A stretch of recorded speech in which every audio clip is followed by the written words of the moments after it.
Hello बच्चों, कैसे हैं आप लोग। तो बच्चों, आपको थंबनेल से पता लग गया होगा कि इस वीडियो के अंदर में क्या डिस्कस करने वाले हैं, नीट 2026 के बारे में क्या बताने वाले हैं। तो इस वीडियो के अंदर में हम प्रीवियस ईयर क्वेश्चन डिस्कस करने वाले हैं केमिस्ट्री का, ऑर्गेनिक केमिस्ट्री का, हाइड्रोकार्बन का। यहाँ पर आप देख सकते हैं कि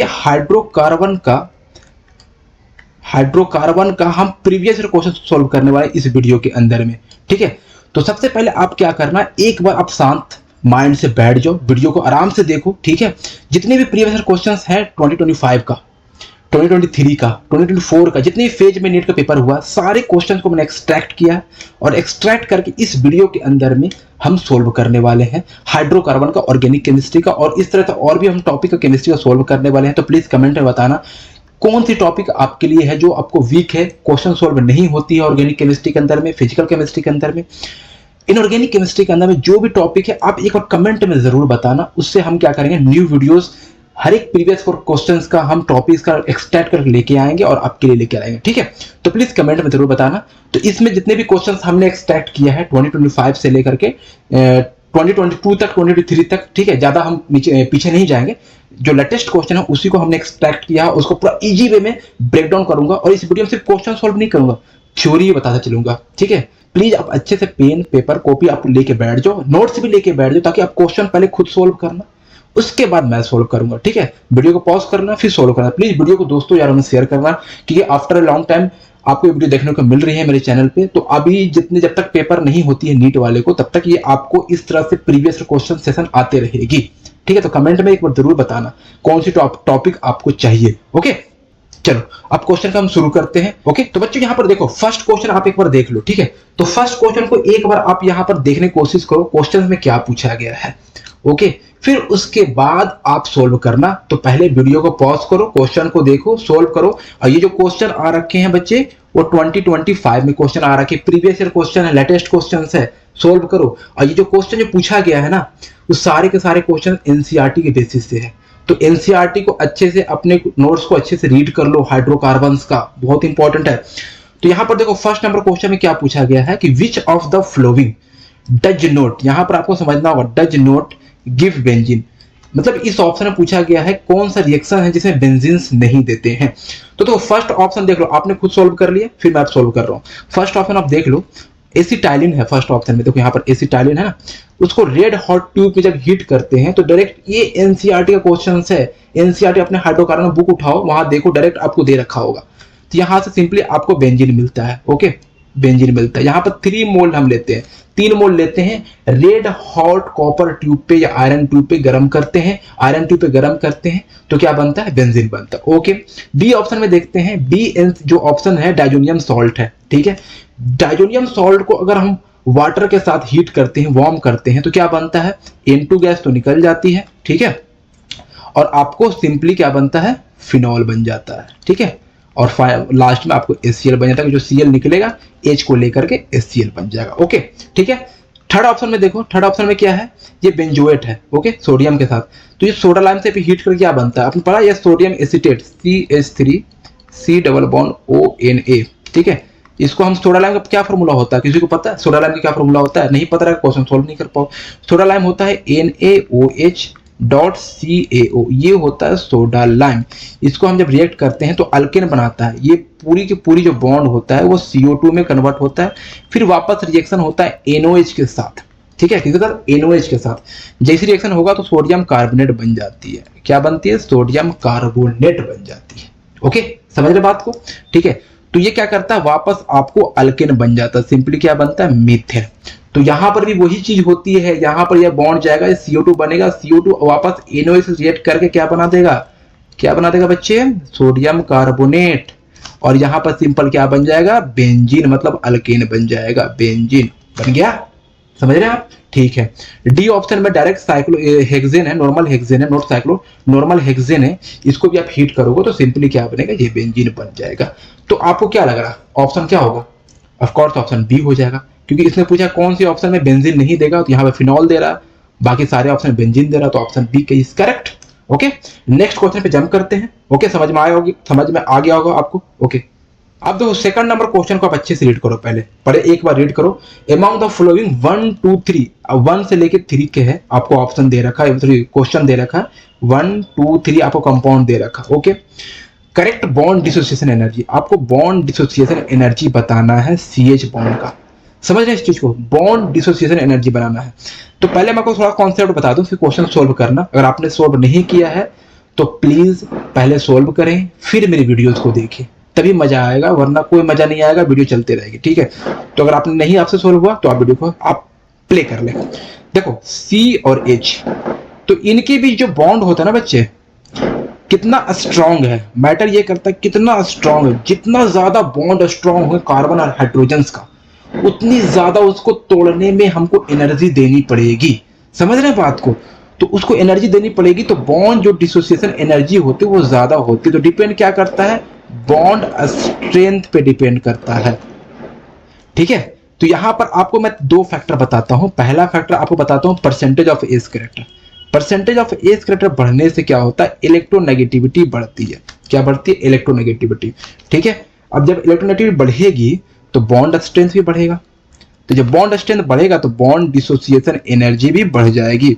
देखो सेकंड जो ऑप्शन होता है, सेकंड में क्या होता है कि बॉन्ड ऑर्डर जो होता है इनवर्सली प्रोपोर्शनल होता है, किसका होता है, बॉन्ड लेंथ का, और डायरेक्टली प्रोपोर्शनल होता है बॉन्ड स्ट्रेंथ का होता है। और इसकी डायरेक्टली प्रोपोर्शनल क्या होता है, BDE, बॉन्ड डिसोसिएशन एनर्जी। ठीक है, तो यहां से अब 2 फैक्टर को अच्छे से समझ लो। ओके, और समझने के बाद आपको पूरा क्लियर समझ में आ जाएगा। ओके, ठीक है, तो यहां से पहले फर्स्ट फैक्टर को अप्रोच करो कि परसेंटेज ऑफ एस कैरेक्टर कहां पे है। तो देखो यहां पूछा गया है CH, जहां मार्क है ना स्टार, ये वाला, ये स्टार और ये स्टार, ये इनके बीच बॉन्ड स्ट्रेंथ देखना है। तो सबसे पहले देखो परसेंटेज ऑफ एस कैरेक्टर, इसका एस हाइब्रिडेशन क्या होगा, SP होगा। इसका हाइब्रिडेशन क्या होगा, SP2 हो जाएगा, सॉरी SP3 हो जाएगा। इसका हाइब्रिडेशन क्या हो जाएगा, SP2 हो जाएगा। अब देखो बॉन्ड स्ट्रेंथ पता करने के लिए परसेंटेज ऑफ एस कैरेक्टर पता करो ना। तो यहां पर देखो, यहां पर परसेंटेज ऑफ एस कैरेक्टर कितनी होगी, 50% होगी। यहां पर कितनी होगी, 25% होगी। और यहां पर कितनी होगी एस कैरेक्टर, 33.3% होगी। ठीक है, तो अब बताओ जितना ज्यादा एस कैरेक्टर उतना ज्यादा क्या होगा, बॉन्ड स्ट्रेंथ। बॉन्ड स्ट्रेंथ जितना ज्यादा, बॉन्ड डिसोसिएशन एनर्जी उतना ज्यादा। इस चीज को ध्यान रखना है। तो यहां पर अब देखो सबसे ज्यादा किसका है, तो यहां पर देखो 50, मतलब 2 का सबसे ज्यादा बॉन्ड एस कैरेक्टर ज्यादा है। उसके बाद किसका है, 1 का है। उसके बाद किसका है, 3 का है। ठीक है, ये चीज को आप ध्यान रख लिए। ठीक है, तो बॉन्ड स्ट्रेंथ जितना ज्यादा, बॉन्ड डिसोसिएशन एनर्जी उतना ज्यादा। एस कैरेक्टर जितना ज्यादा, बॉन्ड स्ट्रेंथ उतना ज्यादा, बॉन्ड डिसोसिएशन एनर्जी उतना ज्यादा। इसका मतलब ऑप्शन कौन सा हो गया, C ऑप्शन करेक्ट हो जाएगी। समझ में आया इस चीज को। अब थर्ड नंबर क्वेश्चन को देखो बच्चों, थर्ड नंबर क्वेश्चन में क्या पूछा गया है, सिंपली अपने क्वेश्चन के ऊपर पढ़ो। Which one of the flowing compound does not decolourise bromine water. अब यहां पर सिंपली क्या है कि ब्रोमीन वाटर रिएक्शन किसमें करती है, बेसिक ये होता है। ब्रोमीन वाटर क्या होता है, Br2 और H2O, ये होता है ब्रोमीन वाटर। तो पहले मैं थोड़ी सी कॉन्सेप्ट बता दूं कि ब्रोमीन वाटर हमेशा किसमें होता है, अनसैचुरेशन में रिएक्शन करवाती है। किसमें करवाती है, अनसैचुरेशन। पता है आपको अनसैचुरेशन किसे बोलते हैं, अनसैचुरेशन बोलते हैं डबल बॉन्ड या फिर ट्रिपल बॉन्ड वाले को। तो बस इतना अगर आपको बेसिक पता है कॉन्सेप्ट, तो आप आंसर टिक एक बार में लगा दोगे। तो अनसैचुरेशन मतलब डबल बॉन्ड पे रिएक्शन कराती है, और किस पे नहीं कराती है, सैचुरेशन पे नहीं कराती है। सैचुरेशन का मतलब क्या होता है, S for saturation, S for single bond. बस इतना ध्यान रख लो। और कंफ्यूजन है किसी भी बच्चे को सैचुरेशन अनसैचुरेशन में, तो सैचुरेशन का मतलब S for saturation, S for single bond, जिसमें सिंगल बॉन्ड होता है उसी को बोलते हैं सैचुरेशन। ओके, बस तो किस में नहीं होगी, सैचुरेशन में नहीं होगी, मतलब सिंगल बॉन्ड में नहीं होगी। तो कौन सा ऑप्शन है, अब देखो, देखो फर्स्ट ऑप्शन देखो, यहाँ पर डबल बॉन्ड है मतलब इसमें रिएक्शन होगी। ओके, यहाँ पर भी डबल बॉन्ड है, इसमें रिएक्शन होगी। यहाँ पर भी डबल बॉन्ड है, इसमें भी रिएक्शन होगी। यहाँ पर सिंगल बॉन्ड है ना, तो इसमें रिएक्शन नहीं होगा। तो किसने पूछा, डज नॉट डीकलराइज, जिस किसमें रिएक्शन नहीं होगी, तो आपको सी में रिएक्शन नहीं होगी। रीजंस क्या है, due to saturation bond. Okay, तो bromine does not react for saturation bond, only react for what, only react for what, unsaturation alkene bond, that's it. Okay, fourth question में क्या पूछा गया है, देखो फोर्थ क्वेश्चन नॉर्मली बेसिक है, ये आपको हाइड्रोकार्बन का क्या है, फिजिकल प्रॉपर्टी है। तो इसको ध्यान रखना है, फिजिकल प्रॉपर्टी का क्वेश्चन से। यहां पर क्वेश्चन पूछेगा, पहला स्टेटमेंट में क्या है कि स्टेटमेंट पूछा गया है कि boiling point of 3 isomeric pentane, okay normal pentane है, आइसोपेंटेन है, नियोपेंटेन। मैं थोड़ी सी आपको ओवरव्यू देता हूं फिजिकल प्रॉपर्टी, अगर आपको नहीं पता है बॉइलिंग पॉइंट के बारे में। देखो बॉइलिंग पॉइंट जो होता है, जब भी देखना बॉइलिंग पॉइंट तो इंटरमोलिकुलर फोर्सेस पे डिपेंड करता है। किसी मॉलिक्यूल के अंदर में इंटरमोलिकुलर फोर्सेस कितना स्ट्रांग है उतनी ज्यादा boiling point, okay that's it. तो यहां पर आपको देखना क्या है, आपको देखो हाइड्रोकार्बन जो होते हैं, हाइड्रोकार्बन पूरे के पूरे नॉन पोलर होते हैं, ठीक है, और नॉन पोलर के अंदर में ही होता है क्या है, लंदन डिस्पर्सन फोर्सेस, जिसको बोलते हैं वांडर वाल फोर्सेस, इसके अंदर होते हैं क्योंकि वीक फोर्सेस होते हैं ना। लेकिन नंबर ऑफ कार्बन जैसे जब बढ़ते जाते हैं ना, वैसे वैसे वही वीक फोर्स काफी स्ट्रांग में कन्वर्ट कर जाते हैं, तो इस चीज को ध्यान रखना है, ठीक है। तो यहां पर आपको बॉइलिंग पॉइंट देखने के लिए पहला फैक्टर होता है मोलर मास। क्या? Molar mass. जितना ज्यादा मोलर मास, जितना ज्यादा मोलर मास उतना ज्यादा बॉइलिंग पॉइंट, ओके इस चीज को ध्यान रखना। फिर सेकंड फैक्टर आपको देखना पड़ता है स्ट्रेट चेन। क्या देखना पड़ता है? Straight chain. जितना ज्यादा स्ट्रेट चेन उतना ज्यादा बॉइलिंग पॉइंट, उससे कम ब्रांचिंग वाला चेन, ठीक है, ये ध्यान रखना। क्योंकि स्ट्रेट चेन में क्या होता है, नंबर ऑफ कार्बन बढ़ते चले जाते हैं, उसके सरफेस एरिया बढ़ती चली जाती है, और जब सरफेस एरिया बढ़ेगी तो बॉइलिंग पॉइंट बढ़ेगी, क्योंकि उसके पीछे क्या रीजन है, इंटरमोलिकुलर फोर्सेस, दैट्स इट, बस और कुछ नहीं है, ठीक है। तो बस ये मैं आपको 2 पॉइंट बता दिया हूं, इसी पॉइंट के बेसिस पे आपको कॉन्सेप्ट लगा के बॉइलिंग पॉइंट का क्वेश्चन सोल्व करने हैं बच्चे, बस और कुछ नहीं करना है आपको। इतना दिमाग लगा लिया आपका क्वेश्चन वैसे भी सोल्व हो जाएगा, ओके। तो फर्स्ट स्टेटमेंट हम अच्छे से रीड करते हैं, the boiling point of 3 isomeric pentane. देखो नॉर्मल पेंटेन मतलब स्ट्रेट चेन की बात कर रहा है, ठीक है, ये देखो 1 2 3 4 5 नॉर्मल पेंटेन। मैंने हाइड्रोजन नहीं डिस्क्राइब कर रहा हूं, लेकिन समझ लेना जहां पर हाइड्रोजन लगाना है वहां पर लगाओ, ठीक है। कार्बन 4 बॉन्ड बनाते हैं, है ना, तो लगा देना। समझाने के बता रहा हूं, इतना तो आपको पता ही होगा, लास्ट चल रहे हैं टाइम एग्जामिनेशन का, तो इतना तो पता होगा।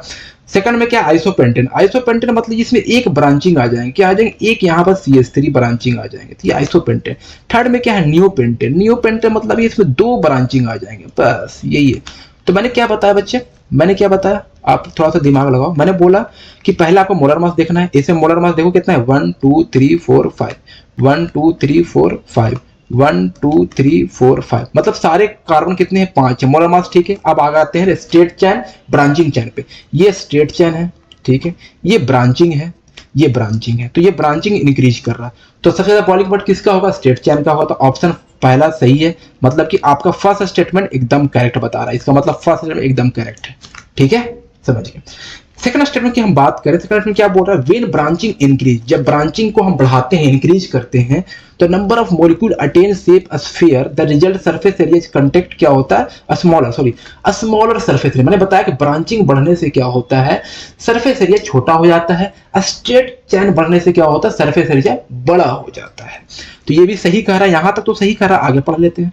Due to which intermolecular forces between spherical molecule, yes, जब ब्रांचिंग बढ़ेगा किसी भी मॉलिक्यूल में, ब्रांचिंग, नंबर ऑफ ब्रांचिंग बढ़ेंगे तो सरफेस एरिया कम हो जाएंगे, ठीक है, इंटरमोलिकुलर फोर्सेस और कम हो जाएंगे, तो बॉइलिंग पॉइंट क्या होंगे, कम ही ना हो जाएगा बच्चे, बस 30 भी स्टेटमेंट सही है ना, तो दोनों स्टेटमेंट करेक्ट है, मतलब ये ऑप्शन आपका करेक्ट हो जाएगी, बस यही देखना है। कॉन्सेप्ट पता है, क्वेश्चन इजी में सोल्व हो जाएगा, इतना देरी नहीं करना है, 2 सेकंड का क्वेश्चन है।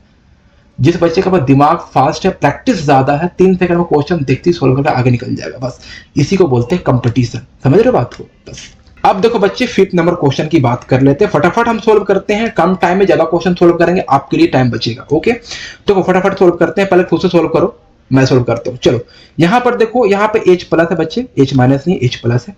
यहां पर देखो, यहां पर क्या है ना, आपने पढ़ा हुआ हाइड्रोकार्बन के अंदर में oxidation, acidic oxidation, basic oxidation, ये केमोनोफोर का ऑक्सीडेशन है। मैं थोड़ी सी पॉइंट आपको देता हूं, वहां से आप क्वेश्चन आप खुद लगा लोगे, नहीं पता कॉन्सेप्ट तो। फर्स्ट क्या होता है, बेयर रिएजेंट, बेयर रिएजेंट, समझ रहे हो, बेयर रिएजेंट होता है, क्या होता है, बेयर रिएजेंट होता है। बेयर रिएजेंट हमेशा B for Baeyer, B for basic, इतना ध्यान रखो ना, बेयर रिएजेंट हमेशा बेसिक मीडियम में होता है, समझ रहे हैं बात को, ओके। तो बेयर रिएजेंट बेसिक मीडियम में होता है, इसमें कैसे पहचानेंगे क्या होता है रिएजेंट, तो ये होता है KMnO4 होता है।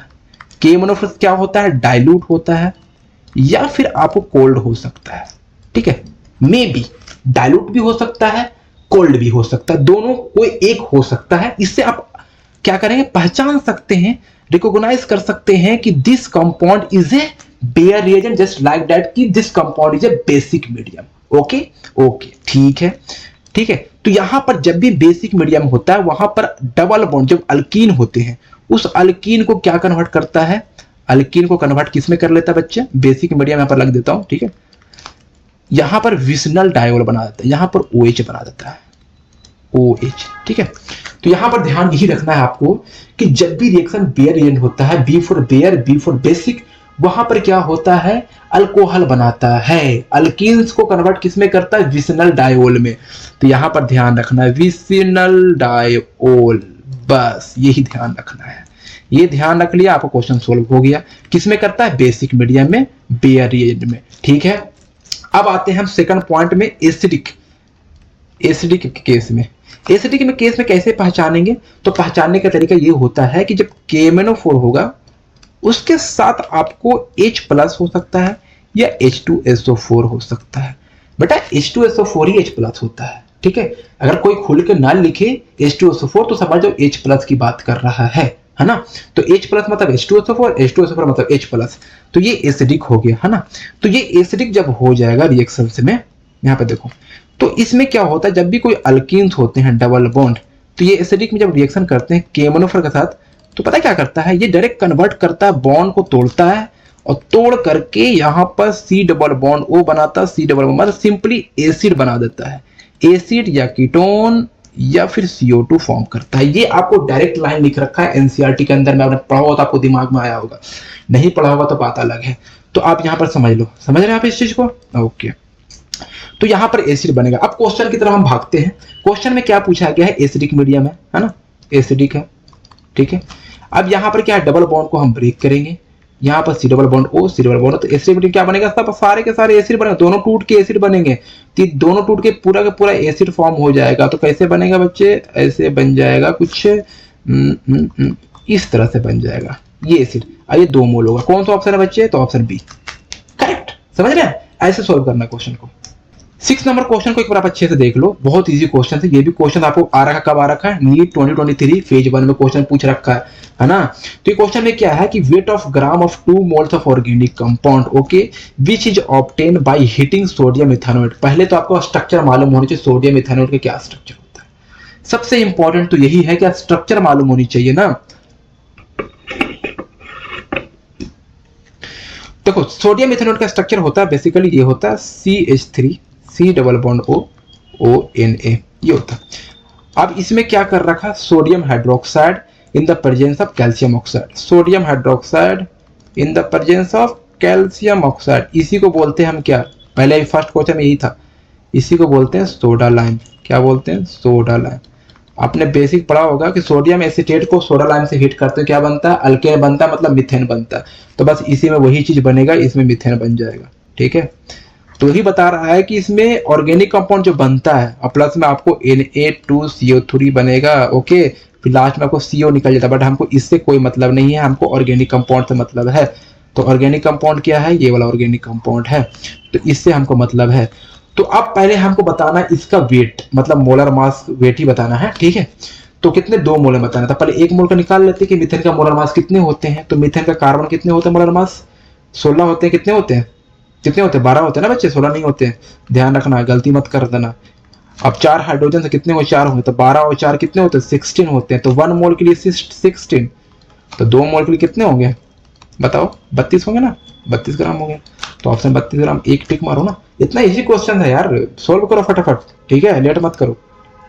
अब 7 नंबर क्वेश्चन की हम बात करें, 7 नंबर क्वेश्चन एक बार सोल्व करने की कोशिश करो। इसमें सिंपल एरोमेटिसिटी पे क्वेश्चन है और ये बहुत अच्छा क्वेश्चन है, ऐसे क्वेश्चन आपको देखने को मिल जाती हैं, तो आपको पूरी अच्छे से होशो हवास में देखना है।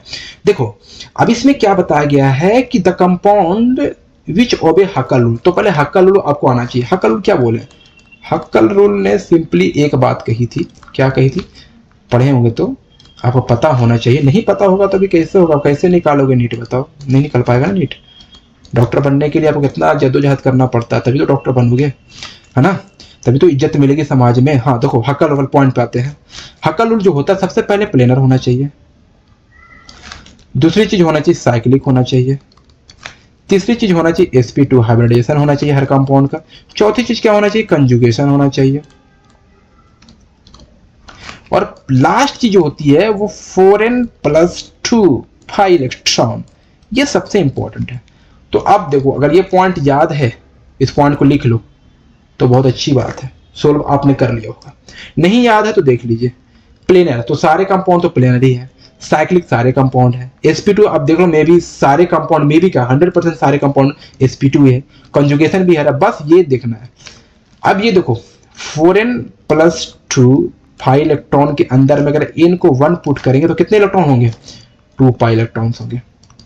n को 1 नहीं, n को 0 पुट करेंगे तो 2 पाई इलेक्ट्रॉन होंगे, सॉरी n को 1 पुट करेंगे तो कितने इलेक्ट्रॉन्स होंगे, 1 पुट करेंगे तो 4 2 6 मतलब 6 पाई इलेक्ट्रॉन्स होंगे। और n को 3 जब हम पुट करेंगे तो कितने इलेक्ट्रॉन्स होंगे, 4 × 8 + 2 10 पाई इलेक्ट्रॉन होंगे। बस इससे ज़्यादा कुछ नहीं करना, इतना ज़्यादा थोड़ी पाई बॉन्ड है यार, इतना ही है, ठीक है, 10 इलेक्ट्रॉन्स होंगे। अब देखना ये है कितने इसमें पाई बॉन्ड है, 1 2 3 4 5, 5 मतलब कि एक बॉन्ड में 2 इलेक्ट्रॉन, तो मतलब कि 5 बॉन्ड है तो 10 इलेक्ट्रॉन्स है, 10 पाई इलेक्ट्रॉन है, तो ये तो एग्जिस्ट कर रहा है, मतलब ये हकल को फॉलो करता है। यहाँ पर देखो 1 2, अब ये 3 मतलब ये तो भी कंजूगेशन में जाएगा ना, तो कितने हो गए, 3 बॉन्ड है मतलब कि 6 पाई इलेक्ट्रॉन, ये भी कर रहे हैं, ठीक है। ये 2 4 पाई इलेक्ट्रॉन नहीं करेंगे, ये देखो 2 4 ये भी नहीं करेंगे, 4 पाई इलेक्ट्रॉन नहीं करेंगे। यहाँ पे देखो ये 2 पाई इलेक्ट्रॉन है ये वाला, तो ये करेंगे, ठीक है। ये 1 2 3 4 मतलब 8 पाई इलेक्ट्रॉन है, करेंगे नहीं करेंगे। ये देखो 1 2 3 4 5 6 7 है, 1 एक बार फिर देखता हूँ, 1 2 3 4 5 6 7 मतलब 14 पाई इलेक्ट्रॉन। क्या हकल को फॉलो करते हैं, तो यहाँ पर n का वैल्यू 4 पुट करके देखता हूँ। सॉरी यहाँ पर एक मिस्टेक हो गई, n की वैल्यू अगर हम पुट करेंगे ना, 2 पुट करेंगे ना, sorry I am so sorry, n की वैल्यू अगर हम 2 पुट करेंगे तो कितने होंगे, 10 पाई इलेक्ट्रॉन्स होंगे, आई एम माई मिस्टेक्स। हाँ n की वैल्यू हम 2 पुट करेंगे तो कितने होंगे, 10 पाई इलेक्ट्रॉन्स होंगे। n की वैल्यू अगर हम 3 पुट करेंगे ना तो 4 × 3 12 + 2 14 पाई इलेक्ट्रॉन्स हो जाएंगे। तो n की वैल्यू अगर हम 3 पुट करेंगे तो 14 पाई इलेक्ट्रॉन होंगे, तो ये भी एग्जिस्ट करता है। ओके, तो कितने होंगे भाई, हमारा हकल रूल को फॉलो करने वाले कितने कंपाउंड होंगे, 1 2 3 4 मतलब 4, ठीक है 4, इसका आंसर 4 करेक्ट हो जाएगी। ओके, आप समझ गए ना मेरी पॉइंट को। ओके, यहाँ पर देखो 8 नंबर क्वेश्चन में क्या है बताया गया कि decreasing order of boiling point. देखो वही क्वेश्चन है, वही लगा दो ना। क्या बॉइलिंग में मैंने क्या बताया, अभी जस्ट मैंने बताया थे प्रीवियस क्वेश्चन में, क्या बताया बच्चे कि I am just telling to boiling point in the basic of and depend on the intermolecular forces and boiling point depend only 2 factor. First factor is, what is this, first factor is molar mass. Okay, second factor is a straight chain and less than straight chain, more than more boiling point than branch. Okay, okay, spelling में कोई mistake हो तो भाई इस पे सवाल मत करना, ठीक है, कॉन्सेप्ट पे फोकस करो, स्पेलिंग पे नहीं। ओके, तो यहाँ पर आपको सिंपली समझ लो कि जिसका ज्यादा मोलर मास होगा उसकी बॉइलिंग पॉइंट ज्यादा होगी। तो मोलर मास जितना ज्यादा, बॉइलिंग पॉइंट उतना ज्यादा। देखो यहाँ पर हेप्टेन है तो 7 कार्बन होंगे, ठीक है, ब्यूटेन में 4 कार्बन होंगे, ये थोड़ा ब्रांचिंग में है, चलो कोई बात, ये भी ब्रांचिंग में है, साइड में रखते हैं। पहले हम स्टेट चैन के देख रहे थे, हेक्सेन में 6 होंगे, तो इसका मतलब 7 वाला ज्यादा होगा, मतलब ये सबसे ज्यादा, उसके बाद आपका ई आ जाएगा। अब इसमें देखते हैं बी सी डी में, देखो सी वाला में देखना, एक बार कोशिश करना इसका स्ट्रक्चर बनाने का, 1 2 3 4 और 2 पे क्या है, मिथाइल है, दिख रहा है 2 पे मिथाइल है। इससे क्या पता चल रहा है कितने कार्बन हो सकते हैं, सी वाला ऑप्शन में ये है 1 2 3 4 5 मतलब 5 कार्बन है। इसमें देखोगे ना बच्चे, कंफ्यूजन थोड़ा सा है इसमें, 1 2 3 है, इस पे एक और मिथाइल है, 2 पे मिथाइल है, तो यहाँ पर कितने हैं, ये डी ऑप्शन वाला है, ये कितने हैं, यहाँ पे 4 कार्बन है, ठीक है, तो ये भी 4 कार्बन है, ये भी 4 कार्बन है, बट ये दोनों से बी और डी से ओवरकम हो जाता है सी। ओके, है ना, सी, क्योंकि सी में 5 कार्बन है। हाँ, आप बोल सकते हो कि ब्रांचिंग तो है तो क्यों नहीं हो सकता, ब्यूटेन होना चाहिए, लेकिन बेटा ब्यूटेन तो होना चाहिए, आपकी बात राइट है, लेकिन यहाँ पर नंबर ऑफ कार्बन तो ज्यादा था। पहले आप मोलर मास देखोगे ना बेटा, फिर ना देखोगे स्ट्रेट चेन ब्रांचिंग, ठीक है। जैसे यहाँ पर देखो 4 इसमें भी है, 4 इसमें भी है, तो इसमें 4 सेम है ना मोलर मास, तो वो तो कैंसिल आउट हो गया। अब सेकंड पॉइंट पे आते हैं, सेकंड पॉइंट क्या, स्ट्रेट चेन। स्टेट इसका है, इसके बाद फिर इसका हो जाएगा, तो वही ना देखना है। तो आप देखो ए और ई के बाद किसका आएगा, सी आएगा, यही ध्यान रखना। अब इसके बाद बी और डी में किसको लोगे, आप बी को लोगे, डी को लास्ट में लोगे, है ना। तो यही ऑप्शन है आपका, ऑप्शन कौन सा है आपका, ए। डी मत मार देना, इसलिए मैं पहले बता दिया, मैंने आपको पहले ही सॉल्व करवा दिया। बहुत बच्चे डी मार के आएंगे, लेकिन डी नहीं होगा, है ना। Option A is correct. Okay, अब यहां पर 9 नंबर क्वेश्चन के ऊपर देखने की कोशिश करो।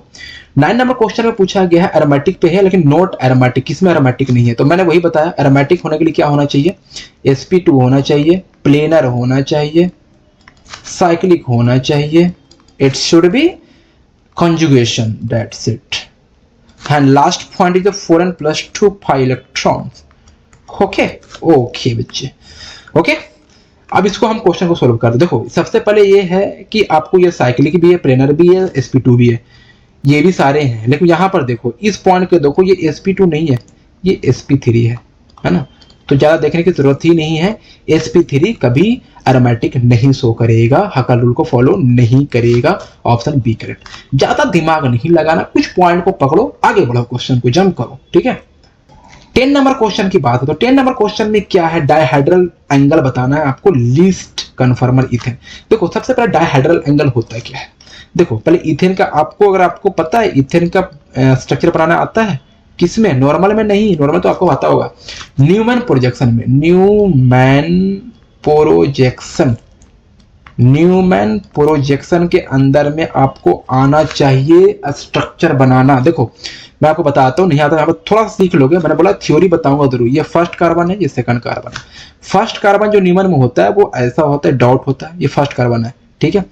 अब उसके आगे सर्कल लगा दो, बस डॉट के ऊपर सर्कल लगा दो, तो first carbon dot, second carbon ये वाला सर्कल, ठीक है। बस अब कुछ नया पेन ले लेते हैं कलर वाला।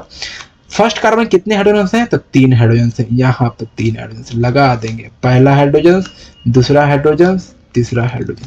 सेकंड कार्बन में 3 हाइड्रोजन है, तो यहाँ पे लगा दें तीसरा हाइड्रोजन, इधर लगा दिए, इधर लगा दिए। देखो हम जब भी स्ट्रक्चर बनाते हैं तो मोस्ट स्टेबल स्ट्रक्चर बनाते हैं, है ना। तो स्टेबिलिटी कैसे आती है, स्टेबल आता है बेटा कि जितना ज्यादा स्टेबल उसकी एनर्जी उतना कम, मतलब रिपल्सन उतना कम। देखो रिपल्सन, किसी चीज को जबरदस्ती रिपल्सन करवाओगे तो एनर्जी बढ़ेगी, स्टेबिलिटी कम हो जाएगी, है ना। समझ लो इस पॉइंट को, कॉन्सेप्ट यही है। जिसमें रिपल्सन कम होगा वो शांत बैठा रहेगा, है ना, एकदम शांत चुपचाप से बैठा रहेगा, और जो चुपचाप मतलब स्टेबल है बेचारा, बस यही है। तो देखो डायहाइड्रल एंगल किसको बोलते हैं, डायहाइड्रल एंगल इसके बीच की बोलते हैं, इसी को बोलते हैं डायहाइड्रल एंगल, है ना, बस। लेकिन हमने जो बनाया है ना, यह स्टैगर्ड फॉर्म में है, काफी ज्यादा स्टेबल है, ठीक है। और आपको पता है क्या, स्टैगर्ड जो होते हैं, स्पेलिंग मिस्टेक, स्टैगर्ड जो होते हैं मोस्ट स्टेबल होते हैं, मोस्ट स्टेबल, इस चीज को ध्यान रखना। लीस्ट स्टेबल जो होता है वो क्या होता है, लीस्ट स्टेबल हमेशा कौन सा होता है बच्चे, क्या होता है, इक्लिप्स होता है, इक्लिप्स्ड। फुल्ली इक्लिप्स भी बोल सकते हैं, इक्लिप्स भी बोल सकते हैं, ठीक है। बट यहाँ पे फुल्ली इक्लिप्स नहीं, क्योंकि इथेन है, ब्यूटेनॉल केस में फुल्ली इक्लिप्स भी होता है और इक्लिप्स भी होता है। तो सबसे लीस्ट, क्योंकि यहाँ पर क्या होता है ना, आपस में मोलिक्यूल, देखो ये जो मोलिक्यूल है ना, ये वाला देखो, ये एकदम ध्यान देगा, ये मोलिक्यूल को हम थोड़ा रोटेट करके यहाँ पर लेके आ जाते हैं, यहाँ पे, है ना। तो जब यहाँ पर होते हैं तो इसके बॉन्ड और इसके बॉन्ड से आपस में ओवरलैप कर रहे होते हैं, तो दो मॉलिक्यूल आपस में आगे पीछे रहेंगे तो ओवरलैप तो करेंगे ना, ओवरलैप करेंगे, और जब ओवरलैप करेंगे तो रिपल्सन पैदा करेंगे। तो रिपल्सन पैदा नहीं करेगा, पास पास में रिपल्सन पैदा करेगा, और जब रिपल्सन जितना ज्यादा तो एनर्जी उतना ज्यादा, है ना, एनर्जी उतना ज्यादा, और जब एनर्जी ज्यादा तो स्टेबिलिटी कम, बस। तो जब पास में एक और स्ट्रक्चर बना देता हूँ ताकि समझ में आ जाए, यहाँ पर थोड़ा सा ज्यादा क्या हो गया, बल्क हो गया, है ना। देखो यहाँ पर H है, यहाँ पर H है, यहाँ पे H है। अब देखो इसको ना हम यहाँ पर अगर पुट लगा दें H को, और इसको हम यहाँ पर H लगा देते हैं, तो देखो ये दोनों आपस में बल्कि ग्रुप तो नहीं है, हाइड्रोजन बल्कि ग्रुप नहीं है, फिर भी पास पास में रिपल्सन तो करेगा थोड़ा बहुत, जिसकी वजह से जो एंगल इसको देखने को मिलेगा कुछ भी नहीं है, एंगल थोड़ा भी नहीं, एकदम पास पास में, ऐसे देखो, ऐसे ऐसे पास पास में, एंगल ही नहीं है। जब एंगल ही नहीं तो क्या होगा, 0 डिग्री होगा ना, यही तो लीस्ट स्टेबल है, क्योंकि रिपल्सन ज्यादा है तो लीस्ट स्टेबल है, और लीस्ट स्टेबल हमेशा इक्लिप्स होता है, फुल इक्लिप्स भी बोल सकते हैं, है ना। तो इसके एंगल 0 होता है, तो इसने पूछा गया लीस्ट स्टेबल कन्फर्म है इथेन का, तो इसके डिग्री 0 डिग्री इसका एंगल होता है, ध्यान रखना है। अगर मोस्ट स्टेबल पूछता है इथेन का, तो इथेन का मोस्ट स्टेबल जो एंगल होता है वो 60 डिग्री होता है, ये वाला, फर्स्ट में जो हमने बनाया था 60 डिग्री। तो इसे ध्यान रखना। ओके, अब 11 नंबर क्वेश्चन जो पूछा गया है, 11 नंबर क्वेश्चन ये कहाँ पूछा गया भाई, नीट का है 2020 में क्वेश्चन पूछा गया है ना। तो यहाँ पर देखो, सबसे पहले हम इस चीज को समझेंगे कि which of the flowing alkane can not made in good Wurtz reaction. देखो ऊर्ज रिएक्शन क्या होता है, बताओ ऊर्ज रिएक्शन क्या होता है। ऊर्ज रिएक्शन में हमेशा अल्काइल हाइलाइड को रिएक्शन करते हैं, अल्काइल हाइलाइड को रिएक्शन करते हैं, सोडियम मेटल के साथ फ्यूज करते हैं, है ना। तो क्या बनता है, अल्केन बनता है। और अल्केन जो बनता है वो हमेशा क्या बनता है, इवन में बनता है, नॉट ऑड में, इवन में बनना चाहिए, ठीक है। तो हमेशा जो मॉलिक्यूल लेंगे अल्काइल हैलाइड, हमेशा 2 मॉलिक्यूल लेंगे और सेम ही लेंगे, नॉट डिफरेंट। अगर सपोज करो हमने CH3Cl लिया तो इसके मॉलिक्यूल दोनों CH3Cl ही होना चाहिए, तभी जाकर के बनेगा क्या, इवन कंपाउंड, इवन कंपाउंड, तभी हमारा एग्जिस्ट करेगा ऊर्ज रिएक्शन। और इसलिए नहीं बनता है क्योंकि अगर हम डिफरेंट लेंगे, देखो अगर हम यहाँ पर सेम लिए, अगर यहाँ पर हम मिथाइल क्लोराइड ले ले, ठीक है, और यहाँ पर इथाइल क्लोराइड ले ले, ओके, सोडियम मेटल के साथ, तो पता क्या होगा, यहाँ पर ऑड कंपाउंड देखने को मिलेगा।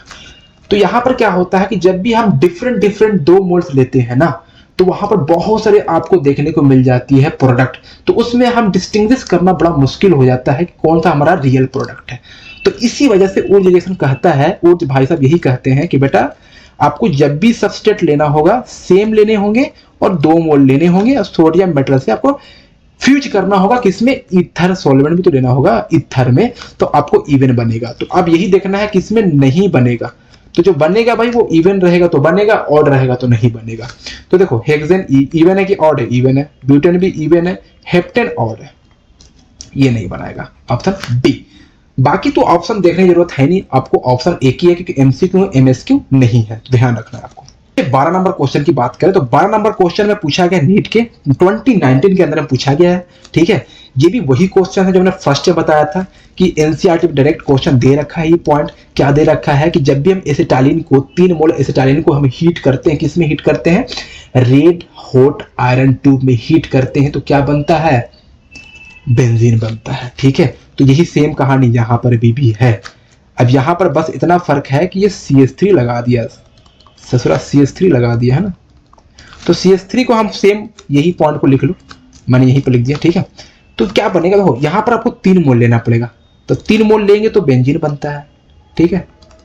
लेकिन जब 3 मोल ये लेंगे तो बेटा 3 मोल इसको भी तो लेना पड़ेगा ना, इसको थोड़ी लेना, नहीं छोड़ना होगा, लेना पड़ेगा, खोल के लिखोगे 3 मोल हमको इस तरह सेम लेना पड़ेगा। तो 3 मोल से बेंजीन बनेगा तो 3 CH3 भी तो हो जाएंगे, तो एक यहाँ पे लगाओ, एक यहाँ पे लगाओ, एक यहाँ पे लगाओ, तो ये प्रोडक्ट आपको 3 CH3 बन जाएंगे, ठीक है। बना दिया हमने प्रोडक्ट। आगे क्वेश्चन में क्या पूछा गया, नंबर ऑफ सिग्मा बॉन्ड। तो जो प्रोडक्ट हमारा बना, ये प्रोडक्ट बना, ठीक है, इस प्रोडक्ट का क्या नाम है कमेंट में जरूर बताना, ठीक है। तो आपके लिए टास्क है इस प्रोडक्ट का कमेंट में बताना क्या नाम होता है, IUPAC नाम बताना और कॉमन नाम भी बताना, ओके। इसके आपको क्या काउंट करना, सिग्मा बॉन्ड। तो सिग्मा बॉन्ड कितने होते हैं, देखो यहाँ पर हाइड्रोजन है, तो भाई इसको लिख लो ताकि आपको सिग्मा बॉन्ड काउंट करने में इजी हो, वरना आप कहीं कंफ्यूज ना हो जाए, यहाँ बॉन्ड होता ही नहीं है, हाँ। देखो 1 2 3 4 5 6 हो गए। अब 6 इसके हो गए, सॉरी 6 नहीं, इसके 3 हो गए, तो 6 3 9 9 3 12 12 3 कितना 15 हो गए। और ये भी तो सिग्मा 1 2 3 4 5 6, तो 15 प्लस 6 कितना होते हैं बच्चे, 21, है ना, ऑप्शन बी करेक्ट। तो बस इतना इजी क्वेश्चन है यार, सोल्व करो फटाफट, ओके। 13 नंबर क्वेश्चन की बात कर लेते हैं बच्चे। The questions asking the most suitable reagent for the following conversion. This is the question asking कि the most suitable for the following conversion, तो who is the reagent for the alkene convert to, sorry not alkene, alkyne convert to alkene, और not alkene and this cis alkenes. तो बताओ कौन सा है। देखो first option जो होता है इसको क्या बोलते हैं आपको पता है, इसको बोलते हैं बर्च रिडक्शन, बर्च रिडक्शन बोलते हैं, क्या बोलते हैं, बर्च। इसको बोलते हैं लिंडलार कैटलिस्ट, लिंडलार कैटलिस्ट, है ना, ठीक है। तो बस ये पॉइंट को ध्यान रखना है कि जो बर्च रिडक्शन के अंदर में हमेशा अल्काइन से क्या बनाता है, अल्कीन बनाता है, और वो भी क्या बनाता है बच्चे, अल्काइन, देखो अल्काइन, सॉरी अल्काइन मैं बोल रहा हूँ बार बार, अल्कीन जो होता है ना वो हमेशा क्या होता है, सिस में भी हो सकता है, ट्रांस में भी हो सकता है। तो जो बर्च रिडक्शन जो बताता है बनाता है अल्काइन, सॉरी फिर I am so sorry, alkyne नहीं अल्कीन जो बनाता है वो हमेशा ट्रांस बनाता है। तो ध्यान रखना बर्च रिडक्शन में हमेशा ट्रांसफॉर्म करेगा alkene. Okay, and option B is the Lindlar catalyst. आपको पहचानना है कि this is the H2PD and calcium carbonate and with the quinoline is this reagent of the name of the Lindlar catalyst. Lindlar catalyst is the form of alkenes from alkynes. Okay ठीक है, तो यहां पर क्या बनता है, जो बनेगा वो सिस अल्कीन बनाता है, बस बाकी सब कुछ छोड़ दो, ये सब कुछ नहीं बनाता, ये हमारे काम का नहीं है। ठीक है, तो अल्काइन से अल्कीन बनाने वाले दो प्रोसेस हैं, एक होता है बर्च रिडक्शन जो ट्रांस बनाता है अल्कीन, एक होता है लिंडलार कैटलिस्ट जो बनाता है सिस अल्कीन। तो ऑप्शन कौन सा है, बी ऑप्शन करेक्ट हो जाएगा। ये तो ट्रांस बनाएगा, बट यहाँ पर देखो सिस है ना, पहचानने आ रहा कि नहीं आ रहा, ये सिस है, ठीक है ना, ये डिफरेंट नहीं सिस है, इस वजह से सिस बनाएगा ये। अगर ट्रांस होता तो option B, sorry option A होता है, लेकिन क्वेश्चन क्या पूछा है, सिस कौन बनाएगा, तो option B is correct. Okay, 40 number question में सिंपल क्या पूछा गया, ओजोनोलाइसिस के बारे में पूछा गया। तो अगर आपको ओजोनोलाइसिस आता है, ओजोनोलाइसिस के अंदर में होता है O3 और जेलोनो के साथ होता है शायद ऐसा, माइट भी। तो सिंपली ये होता है कि जब भी हम ओजोनोलाइसिस करते हैं तो अल्कीन बॉन्ड को ब्रेक करता है। क्या करता है, ब्रेक, ये ब्रेक करके यहाँ पर ऑक्सीजन जोड़ देता है, बस कुछ नहीं कर रहा। तो यहाँ पर बोल रहा है कि जब हम ओजोनोलाइसिस करेंगे इस ऑप्शन अल्कीन्स में तो हमारा बनता है मिथेनॉल। मिथेनॉल क्या होता है, मिथेनॉल मतलब अल्डिहाइड की बात कर रहा है, अल्डिहाइड की बात कर रहा है। मिथेनॉल मतलब कि सिंपल एक carbon C double bond OH, मतलब फॉर्मल्डिहाइड की बात कर रहा है। तो कौन सा ऐसा कार्बन है जो इस वीडियो में, सॉरी इस वीडियो में बता रहा हूँ, इस क्वेश्चन में बताया गया है कि कौन सा ऐसा इसके अंदर ऑप्शंस है अल्कीन जो उसको हम ब्रेक करेंगे और ब्रेक करने के बाद आपको क्या बनेगा, मिथेनॉल बनेगा, मतलब कि एक कार्बन वाला अल्डिहाइड बनेगा। तो देखो जहां जहां डबल बॉन्ड है वहां वहां तोड़ो, अगर यहां पर तोड़ेंगे तो क्या बनेगा, यहाँ पर O, यहाँ पे O, लास्ट में टर्मिनल, जहां पर टर्मिनल कार्बन होगा ना डबल बॉन्ड से अटैच, वहां से आपको कंफर्म पता लग जाएगा कि यहाँ पर क्या बनने वाला है। समझ लो इस चीज को, बस ये ध्यान रखना है। यहाँ पे देखो, यहाँ पर ये है, यहाँ पे दो कार्बन, यहाँ पे कार्बन, तो यहाँ पर तो नहीं बनने वाला मिथेनॉल, मतलब एक कार्बन नहीं बनने वाला। यहाँ पर देखते हैं, यहाँ पर करेंगे तो यहाँ पर भी दो कार्बन है तो ये कुछ और बन जाएगा, एसीटोन बन जाएगा। यहाँ पर बहुत सारे कार्बन, तो ये भी नहीं बनेगा, तो ये भी नहीं बनेगा। ये देखो तो ये भी नहीं बनेगा। यहाँ देखो ये लास्ट में एक कार्बन है टर्मिनल, तो यही तो बन जाएगा मिथेनॉल। तो option B correct is okay, option will be B. Okay, 15 number question आपकी हम बात करें। 15 नंबर जो क्वेश्चन में है कि which of the flowing compound is the most reactive electrophilic aromatic substitution. Electrophilic aromatic substitution ये सिंपली होता है क्या है, देखो ये बेंजीन्स में होते हैं, बेंजीन्स के ऊपर रिएक्शन कराया जाता है इलेक्ट्रोफाइल के साथ। क्या कराया जाता है, इलेक्ट्रोफाइल के साथ। ओके, तो जिसके पास बेंजीन के पास इलेक्ट्रॉन डेंसिटी जितना ज्यादा होगा उतनी ज्यादा अपनी तरफ इलेक्ट्रोफाइल को खींचेगा, टुवर्ड्स योर सेल्फ अट्रैक्ट करेगा। कौन करेगा भाई, बेंजीन करेगा। उसके बाद ये बनेगा कुछ इस तरह से प्रोडक्ट, ठीक है ना, यहाँ पर कार्बोकेटायन। फिर उसके बाद एरोमेटाइज हो जाएगा, ठीक है, एरोमेटाइज होकर के सिंपली क्या बन जाएगा, वापस में ये प्रोडक्ट। तो सिंपली आपको पहचानना ये है, क्वेश्चन में क्या बोला, मोस्ट रिएक्टिव पूछा है। तो देखो जिसके पास, जिस बेंजीन रिंग के पास जितना ज्यादा इलेक्ट्रॉन डेंसिटी होगा उतना ज्यादा रिएक्टिव फास्ट हो जाएगा। तो बताओ ये कौन, जो कंपाउंड लगे हुए बेंजीन में वो देने वाले अगर रहेंगे तो इसके इलेक्ट्रॉन डेंसिटी को बढ़ाएगा, खींचने वाले रहेंगे इलेक्ट्रॉन डेंसिटी को घटा देगा। तो रिएक्टिव किस में होगा, जो देने वाले होंगे। देखो यहाँ पर NO2 है, इसमें -M और माइनस अलाइक खींच करके इलेक्ट्रॉन डेंसिटी को लेस कर देगा। तो ये तो नहीं होने वाला रिएक्टिव मोस्ट, ये तो न्यूट्रल है। चलो इसको देखते हैं। ये देखो यहाँ पर क्या होता है, ये -I लगाता है प्लस M लगाता है Cl, तो इसकी वजह से क्या होगा, थोड़ा बहुत तो देगा, देखो प्लस M से तो देगा, लेकिन -I खींच के इलेक्ट्रॉन डेंसिटी थोड़ा बहुत कम कर देगा, इसका भी लेस कर देगा। लेकिन इसमें प्लस M सिर्फ लगाएगा, तो प्लस M से इसकी इलेक्ट्रॉन डेंसिटी बढ़ा देगी। तो उसके हिसाब से ये सबसे ज्यादा मोस्ट रिएक्टिव होगा। तो यहाँ पर इलेक्ट्रोफिलिक सब्स्टिट्यूशन में यही ध्यान रखना है कि इलेक्ट्रोफाइल को अपनी तरफ कौन अट्रैक्ट कर रहा है, जिसके पास ज्यादा इलेक्ट्रॉन डेंसिटी होगी रिंग के अंदर में वो तेजी से इलेक्ट्रोफाइल को अब्स्ट्रैक्ट कर लेगा। दैट्स इट, यही क्वेश्चन में था। ठीक है, तो इसका 15 का एक करेक्ट हो जाएगी। 16 क्वेश्चन में पूछा गया है कि द मेजर प्रोडक्ट देखो ये जो क्वेश्चन है ये नीट 2021 का क्वेश्चन है और ये क्वेश्चन हमारा लास्ट होंगे इस वीडियोस का। पूरी हाइड्रोकार्बन कंप्लीट मैंने कर दिया हूं 2021 तक जितने भी क्वेश्चन पूछे गए हैं। ओके, तो आप बताना नेक्स्ट वीडियो किस टॉपिक पे चाहिए, कमेंट में जरूर एक बार बताना, ठीक है, ताकि आपको इस तरह के अच्छे से अच्छे सोल्यूशन आपको वीडियो देखने को मिल जाए। आपको एक महीना में भी प्रीवियस क्वेश्चन भी कर लेते हो ना तो आपको अच्छे खासा मेडिकल मिल सकती है कॉलेजेस, ठीक है। केमिस्ट्री में फिजिक्स और स्ट्रॉन्ग कर लो, बायोलॉजी तो आपके पास स्ट्रॉन्ग होगा ही होगा, है ना। देखो सबसे पहले चीज समझना, इसमें क्वेश्चन पूछा गया है कि तो मेजर प्रोडक्ट, देखो ये देखो एक ही आपने पढ़ा होगा एडिशन रिएक्शन में हाइड्रोकार्बन के अंदर में एक होता मार्कोनिकॉफ, एक होता एंटी मार्कोनिकॉफ। मार्कोनिकॉफ में हमेशा अल्कीन के साथ रिएक्शन कराते हैं, किसमें, HBr के साथ, ठीक है। अल्कीन सेमेटिकल नहीं होता, अनसेमेटिकल होता है, ठीक है। सेमेटिकल में तो कहीं भी H लगा लो कहीं भी लगा लो प्रोडक्ट सेम ही आएंगे, लेकिन अनसेमेटिकल में डिफरेंट डिफरेंट प्रोडक्ट आते हैं, तो ये हमको बताना है मेजर प्रोडक्ट, तो इसमें HBr होता है। लेकिन एंटी मार्कोनिकॉफ में क्या होता है, इसमें अल्कीन के साथ रिएक्शन करवाते हैं HBr के साथ और साथ साथ पर ऑक्साइड भी होता है, पर ऑक्साइड भी होता है, तो ये ध्यान आपको रखना है, पर ऑक्साइड भी होता है ना। तो जहां पर ऑक्साइड होगा एंटी मार्कोनिकॉफ, तो यहां पर समझना एक छोटी सी ट्रिक बताता हूं, उस ट्रिक से आप ध्यान रखना, क्योंकि मैकेनिज्म बताने का टाइम है नहीं हमारे पास और ना आपके पास, तो प्लीज एक बार देखना। जहां पर देखो CH3 है, ठीक है, C इस तरह से है, अगर हमने HBr से रिएक्ट करवा दिया तो कौन सा रिएक्शन है, मार्कोनिकॉफ है। जहां पे ज्यादा H होगा, देखो रिएक्शन तो करना इसी दोनों पे ना, ठीक है, तो जहां पे ज्यादा H होगा वहां पर आपको H ऐड कर देना है, ठीक है। जहां पे कम होगा वहां पे Br ऐड कर देना है, ये सिंपल मार्कोनिकॉफ से बन जाएगा, ठीक है। यहाँ पे Br लगा दो, यहाँ पर H लगा दो, ठीक है ना। ये हो गया मार्कोनिकॉफ। एंटी मार्कोनिकॉफ में सिंपल क्या होता है, एंटी मार्कोनिकॉफ